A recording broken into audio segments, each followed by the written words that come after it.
को संरक्षण देना है, यदि झारखंड राज्य को सुरक्षित करना है तो आपको ज्यादा नहीं सोचना है, ज्यादा दिल्ली बम्बई और यह पूरे राज्य को नहीं सोचना है। आप बस झारखंड नाम को पढ़िए, उस झारखंड नाम बनने की जो उसके पीछे जो तथ्य है उसको समझिए, उस झारखंड राज्य के साथ जो फीलिंग्स है उसको समझिए। झारखंड, आप ज्यादा दिमाग मत दौड़ाइए। झारखंड यानी झारखंड, झाड़ माने ये देखिए पहाड़, झाड़ यानी जंगल, झाड़ यानी जंगल, यानी सबसे पहले अगर झारखंड को बनाना है तो वन कानून में सुधार कीजिए और बिल्कुल वनों को बचाइए। और दूसरा, अगर झारखंड को बचाना है तो खंड यानी जमीन, जमीन यानी सीएनटी का कानून, जमीन यानी सीएनटी का कानून, जमीन को बचाइए। यदि झारखंड को बचाना है तो नौकरी तो बाद में होगा ही, नौकरी को हम सेकेंडरी मानते हैं, भले आप कैसा, आपका अपना ओपिनियन है, हम खेत को प्राइमरी मानते हैं। क्योंकि अगर हमारे पास अगर नौकरी नहीं रहेगी, जो कि संभव भी नहीं कि हर नौजवान के पास होगी, लेकिन हर नौजवान के पास उसके बाप के नाम से एक बपोती जमीन का टुकड़ा रहेगा। आज वर्तमान सरकार की क्या घोषणा पत्र में है कि जीएम लैंड क्या वो मालगुजारी रसीद कटाएंगे।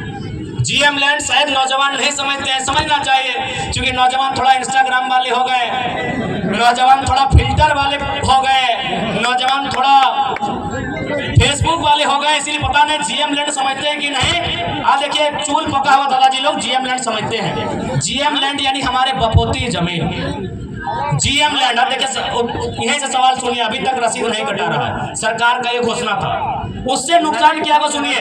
पहला बात, जीएम लैंड किसी सरकार की नहीं है, हम तो स्पष्ट कहते हैं कि कोई भी जमीन किसी सरकार का नहीं है, कोई जमीन किसी सरकार का नहीं है। पता है क्यों? न सरकार बना है 15 अगस्त 1947 को, और ये जमीन हमारे पास कब से है? अरे हमको तो लगता है किसी किसी का बाप का जन्म 1947 में है, हमारा कई गो पीढ़ी से पहले से जमीन हमारा है, तो ये जमीन हमारी है। इसलिए अगर हम लोग विधानसभा में आते हैं तो सबसे पहले जो जीएम लैंड है उसकी रसीद एकदम पुख्ता काटी जाएगी, उसकी रसीद किसानों के फेवर में काटी जाएगी। सबसे पहले अगर झारखंड को बचाना है तो यहाँ की जमीन को बचाइए।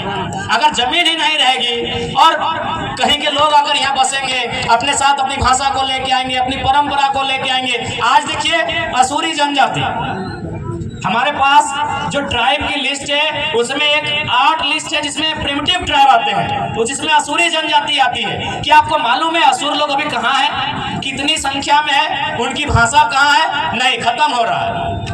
क्योंकि देखिए जैसे जैसे दूसरे राज्यों के लोग हमारे बीच आएंगे, नो डाउट मानसिक रूप से, हर स्तर से, बौद्धिक रूप से वो हमसे आधुनिकता के मामले में अच्छे हैं, हमसे अच्छा जीवन यापन करते हैं, तो उनके प्रेशर में, उनके दबाव में फाइनली दौर ऐसा आएगा कि हमारे लोग अपनी भाषा संस्कृति को खोते चले जाएंगे।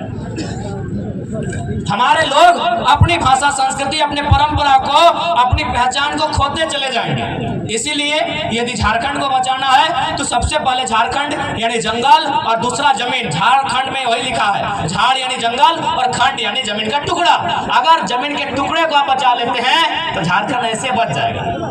काहे कि झारखंड की मैक्सिमम जमीन सीएनटी में आती है, झारखंड की मैक्सिमम जमीन एसपीटी में आती है। अगर बाय द वे संविधान का दायरा में भी रह के अगर 10% लोग जेपीएससी में चले आते हैं, 10% लोग किसी बहाली में चले आते हैं, तो भैया उनको नौकरी तो भले झारखंड में करेंगे, लेकिन भाड़ेदार बनकर हमारे भाड़े के घर में रहना होगा। समझिए बात को। भले वो कोई सरकारी नौकरी करे, बीडीओ बन के आए, सीओ बन के आए, या डीओ बन के आए, या डीएसपी बन के आए, लेकिन सीएनटी जमीन है। और सीएनटी जमीन यानी आदिवासी का जमीन गैर आदिवासी नहीं खरीदेगा, एससी का जमीन गैर एससी नहीं खरीदेगा, महतो का जमीन गैर महतो नहीं खरीदेगा, जो भी सीएनटी में आते हैं, मुंडा का जमीन गैर मुंडा नहीं खरीदेगा। तो सीएनटी का मतलब ही है कि आपकी जमीन को बचाना। और स्पष्ट कहेंगे चूंकि ये बिरसा बाबा और विशेषकर उनकी धरती है, भगवान बिरसा मुंडा की धरती है, तो हम एक लाइन कहेंगे, बिरसा मुंडा की शहादत के बाद इस राज्य को क्या मिला? बिरसा मुंडा, भगवान बिरसा मुंडा की शहादत के बाद इस राज्य को क्या मिला? दमयंती दी आप ही बताइए। एक लाइन में बताइए कि भगवान बिरसा मुंडा जैसे उनकी शहादत 1900 में हुई, पूरी 1900 में ना, जैसे उनकी शहादत 1900 में हुई, इस राज्य को क्या मिला? इस राज्य को मिला सीएनटी कानून। भगवान बिरसा मुंडा के शहादत के कारण इस राज्य को सीएनटी कानून मिला, क्योंकि उन्होंने अध्ययन किया कि बिरसा मुंडा क्यों लड़े। ना बिरसा मुंडा लड़े दीकू के खिलाफ, बिरसा मुंडा लड़े यहाँ के जो लोग हैं आदिवासी मूलवासी, उनकी जमीनों को बचाने के लिए, उन जमीनों पे लगान ना देने के लिए। वो जमीन अंग्रेजों को नहीं देंगे, उस पे लगान नहीं देंगे, वो जमीन उनकी है, इसीलिए कानून बना सीएनटी। अब एक बात तय है, यदि आप भगवान बिरसा मुंडा को मानते हैं तो हेमंत सोरेन को नहीं मानना होगा। नहीं, आप तय कर लीजिए। हम तर्क दे रहे हैं, हम तर्क दे रहे हैं भैया, हम ऐसे आप ताली मत पीटिए, हम तर्क दे रहे हैं। विशेषकर हम आदिवासी समाज से कहेंगे, यदि बिरसा मुंडा आपका आदर्श है तो हेमंत सोरेन आदर्श नहीं है। क्यों नहीं मालूम है? क्योंकि बिरसा मुंडा यानी सीएनटी कानून, अगर भगवान बिरसा मुंडा की शहादत नहीं होती तो सीएनटी कानून नहीं बनता। यानी अगर बिरसा मुंडा को समझना है तो सीएनटी कानून को समझिए। तो सीएनटी कानून में क्या कहता है कि आदिवासी, मैं आदिवासी पे ही बात करता हूँ, कि एक आदिवासी का जमीन एक आदिवासी खरीदेगा, एक आदिवासी का जमीन आदिवासी खरीदेगा, लेकिन उसे थाना में, चलिए उस समय थाना तब जिला बन गया है, या फिर हम प्रखंड मान लेते हैं, चलिए हम ऐसे कानून में क्या है नहीं मालूम है, हम सपोज दैट जिला ही मान लेते हैं कि एक आदिवासी का जमीन उसी जिला उसी प्रखंड के एक आदिवासी को खरीदना है। तो हेमंत सोरेन तो रामगढ़ जिला के थे, दुमका में क्या खरीदे? तर्क से बात कीजिए, ऐसे हवाई बात नहीं करेंगे। इसका मतलब वो बिरसा भगवान को खुद नहीं मानते हैं। हेमंत सोरेन खुद देखिए, माला चढ़ाने से बिरसा भगवान के आप अनुयायी नहीं हो गए। अगर हेमंत सोरेन जी ने बिरसा भगवान पे माला चढ़ा दिया तो उसके अनुयायी नहीं हुए। वो चाहते क्या थे? वो उनके मरने के बाद जो कानून बना, क्या उस कानून को हेमंत सोरेन मानते हैं? मेरा एक ही सवाल है। बिरसा भगवान के मरने के बाद एक कानून बना, उस कानून का नाम है छोटा नागपुर टेनेंसी एक्ट। वो कानून तैयार होना स्टार्ट हुआ 1902 में और फाइनल हुआ नवंबर का महीना 1908 में। ये कानून बना बिरसा भगवान की शहादत के बाद। तो क्या माननीय मुख्यमंत्री उस कानून को मानते हैं? जी नहीं, धज्जियां उड़ाते हैं, उस कानून की धज्जियां उड़ाते हैं। उनका जमीन रांची में, उनका जमीन रामगढ़ में, उनका जमीन बोकारो में, उनका जमीन धनबाद में, उनका जमीन दुमका में, 5 जिला में हम जानते हैं, बाकी आप जानिए, बाकी आप जानिए, बाकी भैया आप जानिए। देखिए, आज लोगों को हमसे हालत इसलिए खराब है कि हम सरल शब्दों में लोगों को बहुत गहरी गहरी और रहस्यमयी बातों को समझा देते हैं। जो बातें उलझी हैं उन बातों को सुलझाते हैं। इसीलिए आज हमें लोग जानते हैं कि ये लड़का लीडर तो है ही, साथ में टीचर का काम करता है, और समाज में आप लीडर पैदा होने दीजिए, टीचर पैदा मत होने दीजिए। इसीलिए लोग इतना केस करता है हम लोग के ऊपर। नहीं, एक सिंपल सा बात, हेमंत सोरेन आदरणीय मुख्यमंत्री बड़े भाई उनको बोल रहे हैं, बिल्कुल बिरसा भगवान के सिद्धांतों को नहीं मानते हैं। अगर मानते हैं तो चलिए आपसे कहेंगे, आपने जिन वैसे भी आदिवासी का है जमीन खरीदा, अभी कितना करोड़ों का था, बोकारो वाला तो पेपर भी निकलिए कटिंग 20 करोड़ बताया जा रहा है उसका अनुमान। आप उस आदिवासी परिवार का जमीन वापस कीजिए, हम मानेंगे आप आदिवासी हितैषी भी हैं और आप बिरसा भगवान को मानने वाले भी हैं। तो इसलिए अगर हम लोग सरकार में आते हैं तो देखिए, मेरा जो दिल कहता है, हमने चूंकि किसान का बेटा है, हमारा कौम भी जो कुर्मी का अर्थ आता है कोड़ना, कोड़ना यानी मिट्टी कोड़ना, तो हमको भी लगता है चाहे आदिवासी की समस्या है, चाहे गैर आदिवासी रहे, मूलवासी रहे या ओबीसी रहे, किसी की रहे, पहली समस्या जमीन की है। आज हमारी जमीनों को जबरन कब्जा किया जा रहा है, आज जबरन हमारी जमीनों पर फैक्ट्री लगाई जा रही है, आज जबरन हमारी जमीनों पर सड़क पार किया जा रहा है। इसलिए हम लोग सबसे पहले जमीन कानूनों को सुधार करेंगे। अगर जमीन रहेगा तभी हम जिंदा रहेंगे, नहीं तो किसी रेलवे प्लेटफॉर्म में वो कटोरी लेके क्या बोलते हैं, गुलगुलिया, हालांकि माफी चाहते हैं इस शब्द के लिए, लेकिन जो सच्चाई है कहते हैं वो गुलगुलिया कोई बंजारा बोलता है, वही हमारा और आपका जीवन होगा। क्योंकि गुलगुलिया कोई नदी के किनारे पैदा नहीं हुए हैं, गुलगुलिया आकाश से टपके हुए लोग नहीं है, ना ही धरती को चीर के आए हैं, किसी और नर और नारी ने उनको जन्म दिया है। और वो नर नारी, उसका भी कहीं खेत खलिहान होगा, उसका भी कहीं बाग बगीचा होगा, लेकिन आज उसके पास नहीं है। शायद इसी प्रकार जैसा आज हमारे साथ हो रहा है, उसके साथ 100 साल पहले हुआ होगा। आज जिनको हम बंजारा कहते हैं, आज जिनको हम गुलगुलिया कहते हैं, आज जिनके पास माने सर ढकने के लिए छत नहीं है, जिनके पास कदम रखने के लिए एक बित्ता जमीन नहीं है, वो हमेशा ऐसे नहीं थे। वो हमेशा ऐसे नहीं थे। उनके पास भी इसी दुनिया में, इसी जहान में, किसी कोने में जरूर एक जमीन का टुकड़ा होगा जहां उनके पूर्वजों का आशियाना होगा, जहां की सुबह और शाम वो अपने परिवार के साथ जीते होंगे, खाते होंगे, एक साथ रहते होंगे। लेकिन आज उनके पास कुछ नहीं है। चले जाइए रांची का रेलवे स्टेशन, चले जाइए धनबाद का रेलवे स्टेशन, चले जाइए कोई भी रेलवे स्टेशन, आपको मिलेंगे वो लोग। तो हम नहीं चाहते हैं कि झारखंड के लोगों की दशा ये हो। इसलिए अगर हम लोग गवर्नमेंट में आएंगे तो सबसे पहले यहाँ के जो जमीन कानून है मजबूती से लागू करेंगे, उनको और प्रभावी बनाएंगे, ताकि यहाँ के लोगों, भोले भाले लोगों की जमीन कोई हड़प ना ले। उसके बाद जो सबसे महत्वपूर्ण है नौजवान। आज अगर नौजवानों की बात करें तो उनमें निराशा है। आज अगर नौजवानों की बात करें तो 10 साल एक कोचिंग संस्थान को समर्पित करते हैं। आज वो 10 साल 15 साल तैयारी करते हैं। कोई धनबाद में, कोई हजारीबाग में, कोई रांची में, कोई जमशेदपुर में। किसी की आंख की रोशनी चली जाती है, चश्मा चढ़ाना पड़ता है, किसी का पेट बाहर आ जाता है। देखिए सबका थोड़ा थोड़ा आ गया, किसी का पेट बाहर आ जाता है। देखिए किसी के बाल आधा घुस गए हैं, उड़ गए हैं, चेक कर लीजिए। किसी के बाल सफेद हो जाते हैं, लेकिन इंतजार में रहते हैं कि एक परीक्षा हो। अगर परीक्षा को लिखेंगे ना तो कोई दिक्कत नहीं है, बाल नहीं भी रहेंगे, पेट फूल भी जाए, मोटा भी जाए, लेकिन घर परिवार चलेगा। एक नौजवान को सबसे ज्यादा चिंता अपने स्वस्थ शरीर की होती है, लेकिन अपने स्वस्थ शरीर को हम लोग गला देते हैं। क्या गलत कह रहे हैं? एक 18 से 25 साल के लड़के को पूछा जाए कि पहली प्राथमिकता क्या है, वो कहेगा मेरा शरीर।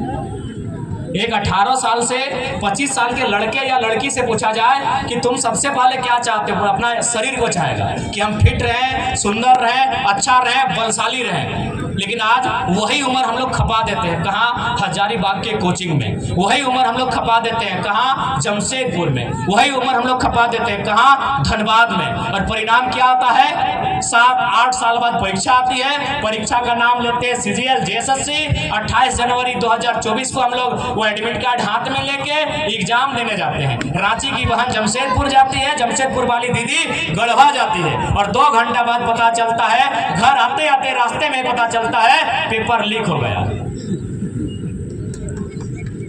पेपर लीक हुआ है। चलिए पेपर लीक हुआ था, उससे तो समझ सकते हैं कि दोबारा पेपर ले सकते हैं, दोबारा एग्जाम होगा। लेकिन पेपर लीक 27 लाख में हुआ था। पेपर लीक हुआ था तो हम समझ रहे हैं। अरे आप तो छोड़िए, आप लोग तो किसान हैं। यहाँ सरकारी नौकरी करने वाले हम पुलिस वाले भैया लोग को देख रहे हैं, पुलिस वाली दीदी बैठी है। इन्हीं से पूछिए क्या अपने बेटा या बेटी के लिए 27 लाख में कोई पेपर खरीद पाएंगे? इन्हीं से पूछिए, सरकारी नौकरी करते हैं। हम और अपनी बात नहीं करते, हम तो गरीब किसान के लोग हैं। यहाँ देखिए बहुत सारे सरकारी नौकरी करने वाले, नहीं करने से भी इनकी तनख्वाह ठीक ठाक जैसे भी है। क्या ये लोग अपने बच्चों के लिए 27 लाख में पेपर खरीदेंगे? पेपर लीक हुआ उसका दुख नहीं है, चलिए 15 दिन बाद फिर पेपर ले लेंगे। चलिए सरकार, हम लोग सड़क पे आएंगे, हम लोग आंदोलन करेंगे, हम लोग मसाल जुलूस निकालेंगे, तो सरकार 15 दिन के बाद फिर परीक्षा ले लेगी। लेकिन 27 लाख में पेपर बेचा गया था। कौन से हमारी माए बहनें हैं, कौन से हमारे गार्जियन है जो 27 लाख में अपनी बेटी के लिए एक चपरासी का नौकरी खरीद के ला ले? ये सवाल है। कौन सी हमारी दीदी है जो 27 लाख रुपया खर्चा करके अपने बेटे को एक दरोगा बनाएंगे? है हिम्मत क्या? इसलिए अगर हम लोग सरकार में आते हैं तो इस राज्य में नियमित परीक्षा होगा। नियमित मतलब अभी JPSC की बात करें, राज्य की सबसे बड़ी नौकरी की परीक्षा, साल कितना? 24। JPSC कितना हुआ है? ये जो हो रहा है अभी कितना? अरे काहे 11, हम 8 बोलेंगे, एक बार में 4 को काहे मानेंगे? मतलब 6 के बाद 7, 8, 9, 10 आप बोल दिए दिन को। वो कहते हैं ना कि राजा ने कहा रात है, मंत्री ने कहा रात है, संतरी ने कहा रात है, रानी ने कहा रात है, जनता ने भी कहा रात है, जबकि ये सुबह सुबह की बात है। तो आपने कह दिया 11 JPSC मान लेंगे, क्यों मानेंगे? 6 JPSC, 7, 8, 9, 10, 4 बार में आप 1 JPSC लिए हैं, एक टर्म में 4 को, अभी 252 सीट से क्यों मानेंगे? 1200 सीट देते हम मानते हैं, 1200 सीट देते हम मानते हैं। इसीलिए 7 और ये 8 JPSC, साल कितना? 24, यानी एक साल में 1 JPSC होना चाहिए। क्या गलत बोल रहे हैं? JPSC का मतलब क्या है? पढ़े लिखे नौजवान बताएं। एक साल में 1 JPSC। इसलिए ये तो तय रहेगा कि परीक्षा नियमित होगी और फ्री और फेयर होगी, कदाचार से मुक्त होगी। और जो लोग कदाचार में पकड़े जाएंगे अभी थोड़ा नया नया नियम कानून आया, शब्द का थोड़ा पाबंदी है। जो लोग पकड़े जाएंगे वो कितना बड़ा वीआईपी का न रहे, गजार में फेंक देंगे।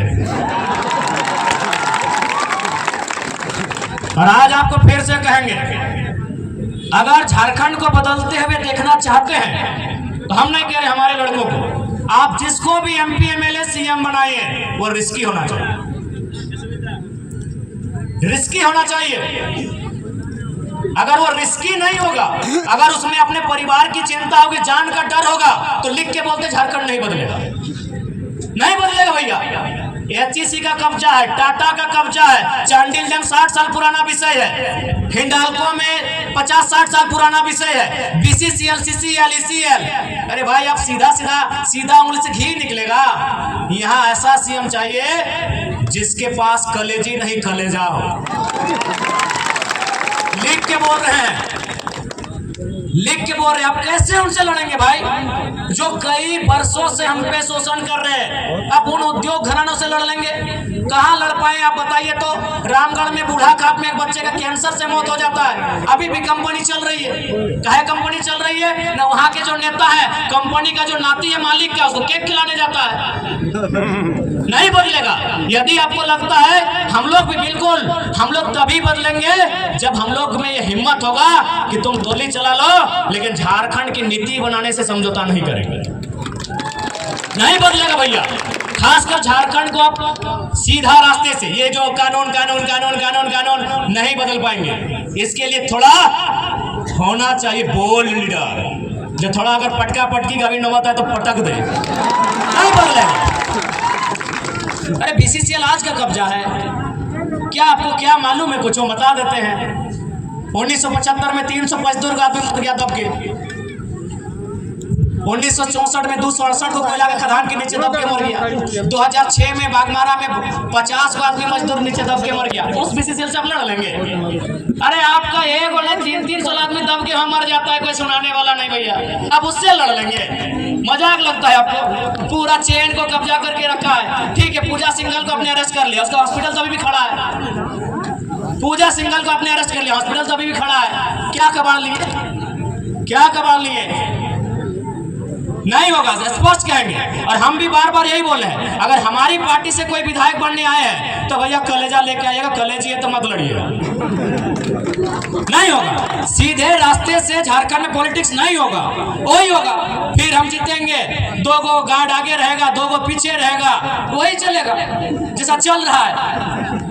4 गो फार्म हाउस रहेगा, 1 गो घर वाली रहेगी, 2 गो बाहर वाली रहेगी, यही चलेगा। इससे ज्यादा नहीं बदलेगा। लिख के बोल दे रहे हैं, अगर कलेजा है तो ही बदलेगा। और विश्वास कीजिए हम लोग बदलेंगे। एक छोटा सा उदाहरण देते हैं। चंद्रपुरा में प्लांट है, सीटीपीएस उसका नाम है। वहाँ एक प्लांट आया, नया कंपनी आया, रैयत लोग डिमांड किया कि जमीन हमारा दिया है, नौकरी हमको चाहिए। आपको भी मालूम है, अगर कंपनी और ग्रामीण के बीच झगड़ा होता है तो पहले क्या होता है? 353 का केस होता है, सबको मालूम है। यदि झारखंड के लोग जमीन के बदले नौकरी मांगे तो पहले पुलिस जाती है और 353 का केस होता है। वहां भी यही हुआ, लेकिन वहां एक काम नया हुआ। क्या हुआ पता है? मैनेजर ने कहा कि ठीक है, 21 लड़कों पे केस किए हैं, अभी केस को होल्ड कीजिए, 4 तारीख को वोट का रिजल्ट आएगा। अगर जयराम महतो एमपी बन गया तो केस वापस कर लीजिएगा, नहीं तो बवाल कर देगा। ये फेंक नहीं रहे, पता कर लीजिएगा। चंद्रपुरा का प्लांट सामने है, बोकारो जिला में पड़ता है। और जैसे ही हम 4 तारीख को चुनाव का रिजल्ट आया, चुनाव में हमारी हार हुई, केस 5 तारीख को तेनोघाट ट्रांसफर हो गया। बदलने आया है, मौका तो दीजिए ना। चुनाव लड़े थे तो हालत खराब था कि नहीं अभी केस मत बढ़ाइए, जयराम महतो जीत गया तो पता नहीं क्या करेगा। रामगढ़ में 2 गो फैक्ट्री है, बोलिएगा तो मजदूर लोग को लाके आपके सामने भाषण भी दिला देंगे। उनको बोला कि आप जाइए गिरिडीह लोकसभा, जबकि उन्होंने कहा कि नहीं सर हम लोग तो हजारीबाग लोकसभा के हैं, हमारा वोट भी हो गया है। क्योंकि हजारीबाग में 20 तारीख को वोटिंग था, हमारे नेता संजय जी भी आए हैं। उनको कहा कि नहीं आप गिरिडीह जाइए, गिरिडीह में आपके रिश्तेदार हैं, उनके घर रात रहिए और सुबह बोल के आइए कि जयराम महतो को वोट नहीं देना है, नहीं तो नौकरी में नहीं रखेंगे। कंपनी वाला लोग बोला कहे मालूम है न, उनको भी मालूम है कि जीतेगा गिरिडीह से, लेकिन हुड़का जब हजारीबाग में भी आके कर सकता है, ये जिगर रखता है। तो देखिए स्पष्ट कहेंगे ये जो सिस्टम चल रहा है, इस सिस्टम से ना राज बदलेगा ना राज की तकदीर बदलेगी। इस सिस्टम में जब तक निर्मल जैसे नेता नहीं आएंगे, इस राज को नहीं बदल सकते हैं, आप नहीं बदल सकते हैं। अब वो आपको तय करना है, वो आपको तय करना है, ये राज्य आपका है। हमने अपने 2 साल का एक्सपीरियंस आपको कहा, बकायदा हमने कोयलांचल और कोल्हान में क्या कहा मालूम है? हमने कोयलांचल और कोल्हान में तो वोट देने का बात ही नहीं किया। हम बोले नहीं, हम लोग यहाँ तो विधायक सांसद बनने का बात ही नहीं करेंगे। हमने कोल्हान और कोयलांचल में एक ही लाइन कहा कि आप हम दो हमारे दो नहीं, तीसरे बच्चे को पैदा कीजिए, एगो को डॉक्टर बनाइए, एगो को वकील बनाइए, लेकिन तीसरा को बिरसा और निर्मल की तरह तैयार कीजिए, नहीं तो आने वाला दिन कोई आपकी नहीं सुनेगा। ये बात हमने क्यों कहा मालूम है? आप भी कहेंगे पढ़ा लिखा लड़का और वैसा बोलते हैं। हमने ये बात तब कहा जब धनबाद जिला के पूर्व डीसी ने, डीसी यानी जिला का सर्वोच्च पदाधिकारी, उसने क्या कहा मालूम है? कालीचरण महतो नाम का एक आदमी जो भोली गांव का रहने वाला है, उसका जमीन जबरदस्ती कोई कब्जा कर रहा था। वो शिकायत लेके गया डीसी के जनता दरबार में। बताइए डीसी का क्या भर्सन था मालूम है? सुन के आप चौंक जाएंगे। डीसी ने कहा अरे तुम लोग का तो बहुत जमीन है, 2-4 एकड़ कोई ले लिया तो क्या हुआ? डीसी का बाप का जमीन था भाई।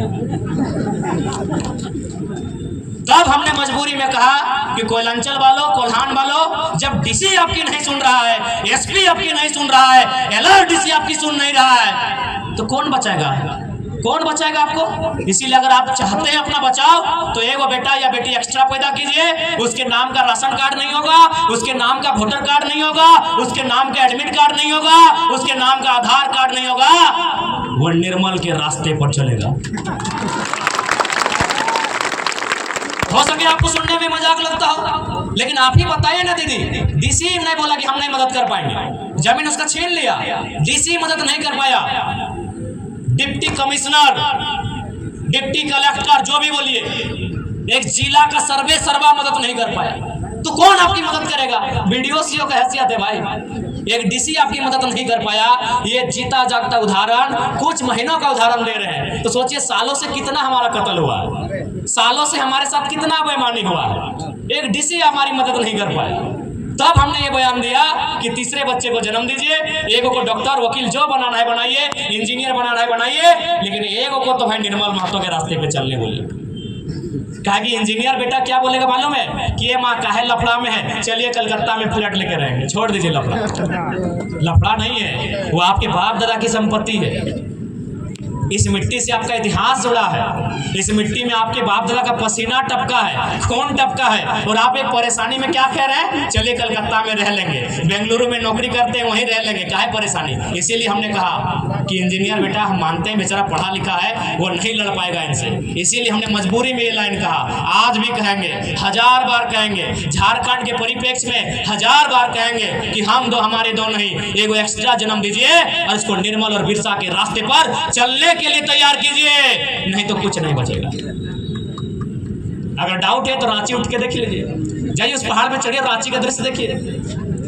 रांची में 4000 आदिवासियों की हत्या खाली जमीन विवाद में हुआ है तो 3 एसपी है, एसएसपी है, सिटी एसपी है, ग्रामीण एसपी, क्या उखाड़ लिया?